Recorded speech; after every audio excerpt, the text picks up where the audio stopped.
Class 7th के part 3 का अगला पार्ट। अजंता के आरंभ में भगवान बुद्ध का जन्म तथा अंतिम गुफाओं में निर्वाण का भव्य दृश्य है।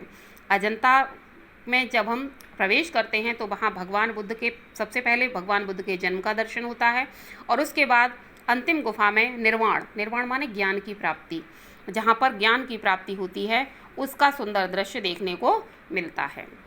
16वीं गुफा में एक चित्र जिसमें माता और बालक भगवान बुद्ध को भिक्षा दे रहे हैं, और जो 16वीं गुफा है उसमें ऐसा एक चित्र बन रहा है जिसमें माता और बालक अर्थात माँ और बच्चा दोनों ही भगवान बुद्ध को भिक्षा दे रहे हैं, भीख दे रहे हैं। बहुत ही सुंदर बन पड़ा है यह चित्र, बहुत ही सुंदर है। अन्य गुफाओं में जीवन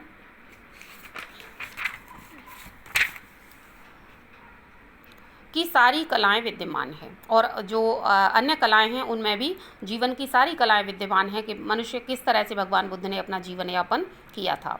एलिफेंटा की त्रिमूर्ति का भी यही संकेत है, और एलिफेंटा की जो त्रिमूर्ति है उसका भी यही संकेत है कि उत्पत्ति और संहार के बीच ही कला का सारा सौंदर्य तथा उसकी पूर्णता निहित है।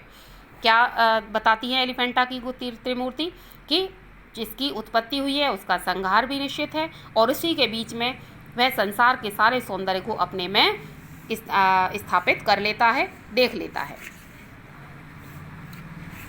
निहित माने छिपना, इसी बीच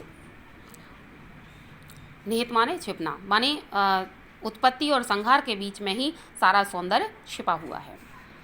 ये कला मंडप समस्त संसार में प्रख्यात है, और ये यहाँ का जो कला मंडप है ये पूरे संसार में प्रख्यात है, जिनमें कौन कौन से कला मंडप हैं? मथुरा, मदुरई, कोणार्क, श्रीरंगपट्टम, खजुराहो, बाग, तंजौर के अनेक पर्वताकार देव मंदिर भी अपनी कला के लिए प्रसिद्ध हैं।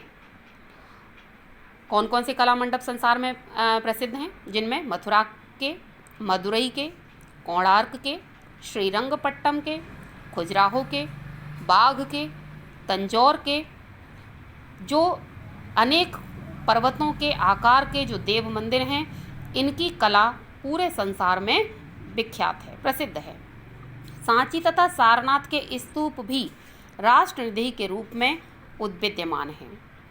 लेखक कहता है कि सांची और सारनाथ का जो स्तूप है, जो खंबा है, वह भी राष्ट्रनिधि के रूप में अर्थात देश के खजाने के रूप में यहाँ पर विद्यमान है।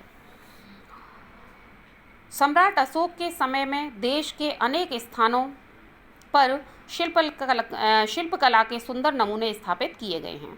सम्राट अशोक के समय से सम्राट अशोक ने भी अपने समय में देश में के अनेक स्थानों पर शिल्पकला के सुंदर नमूने स्थापित कराए थे। शिल्पकला माने चित्रकला के। इसमें सारनाथ का सिंह स्तंभ सुंदरता, भाव, शक्ति और सत्य की दृष्टि से शिल्प का विलक्षण नमूना है। जिनमें सिंह का स्तंभ, कौन सा सिंह का स्तंभ? जिसको हम भारतीय मुद्रा पर भी अंकित हुए देखते हैं, जिसको पैसों पर, नोटों पर अंकित किया जाता है।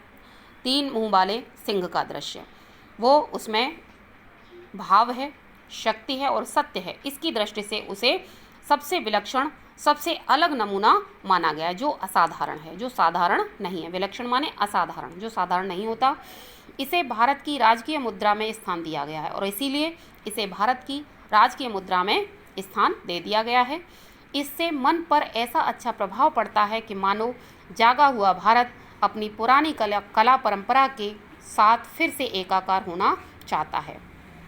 इससे ऐसा लगता है कि जैसे हमारा भारत फिर से जाग गया है और पुरानी कला परंपराओं के साथ ही मिल जाना चाहता है। एकाकार होना मीन्स मिल जाना।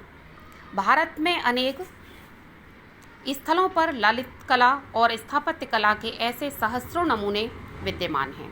भारत में ऐसी ही ललित कलाओं के, स्थापत्य कलाओं यानी वास्तुकलाओं के सैकड़ों नमूने, सहस्र माने सैकड़ों नमूने मिल जाते हैं, विद्यमान हैं, जो प्राचीन भारत की संस्कृति, विरासत को अभिव्यक्त करते हैं, जो हमारे प्राचीन भारत की संस्कृति को और विरासत माने धरोहर को क्या करते हैं? अभिव्यक्त करते हैं, बताते रहते हैं।